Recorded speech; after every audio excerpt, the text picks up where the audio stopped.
जीवन का हर क्षण निर्णय का क्षण होता है। प्रत्येक पद पर दूसरे पद के विषय में कोई निर्णय करना ही पड़ता है और निर्णय अपना प्रभाव छोड़ जाता है। आज किए गए निर्णय भविष्य में सुख अथवा दुख निर्मित करते हैं, ना केवल अपने लिए, अपने परिवार के लिए भी, आने वाली पीढ़ियों के लिए भी। जब कोई दुविधा सामने आती है तो मन व्याकुल हो जाता है, अनिश्चय से भर जाता है। निर्णय का वो क्षण युद्ध बन जाता है और मन बन जाता है युद्ध भूमि। अधिकतर निर्णय हम दुविधा का उपाय करने के लिए नहीं, केवल मन को शांत करने के लिए लेते हैं। पर क्या कोई दौड़ते हुए भोजन कर सकता है? नहीं। तो क्या युद्ध से जूझता हुआ मन कोई योग्य निर्णय ले पाएगा? वास्तव में शांत मन से जब कोई निर्णय करता है तो अपने लिए सुखद भविष्य बनाता है, किंतु अपने मन को शांत करने के लिए जब कोई निर्णय करता है तो वो व्यक्ति भविष्य में अपने लिए कांटों भरा वृक्ष लगाता है।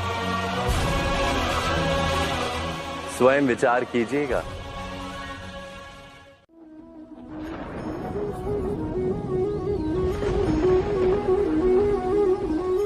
सपनों और पूर्वाभासों के आधार पर हम भविष्य के सुख दुख की कल्पना करते हैं। भविष्य के दुख का कारण दूर करने के लिए हम आज योजना बनाते हैं,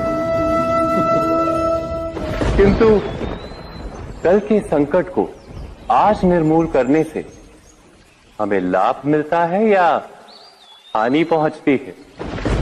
ये प्रश्न हम कभी नहीं करते। सत्य तो ये है कि संकट और उसका निवारण साथ जनते हैं, व्यक्ति के लिए भी और सृष्टि के लिए भी।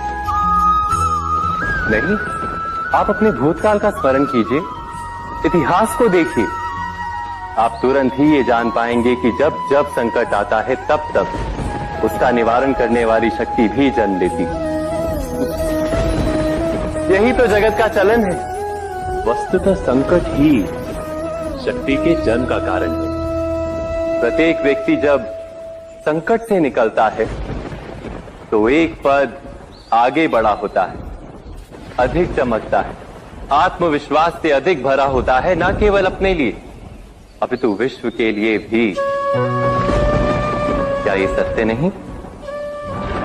वास्तव में संकट का जन्म है एक अवसर का जन्म, अपने आप को बदलने का अवसर, अपने विचारों को ऊंचाई पर करने का अवसर, अपनी आत्मा को बलवान और ज्ञान मंडित बनाने का अवसर।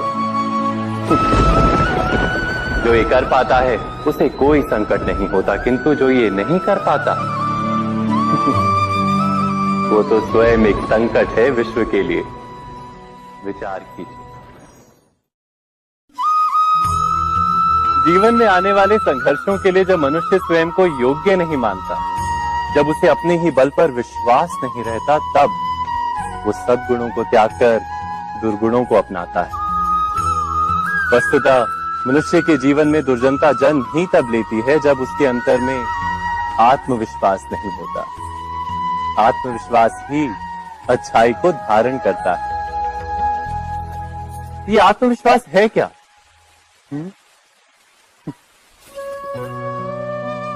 जब मनुष्य ये मानता है कि जीवन का संघर्ष उसे दुर्बल बनाता है, तो उसे अपने ऊपर विश्वास नहीं रहता। वो संघर्ष के पार जाने के बदले संघर्ष से छूटने के उपाय ढूंढने लगता है।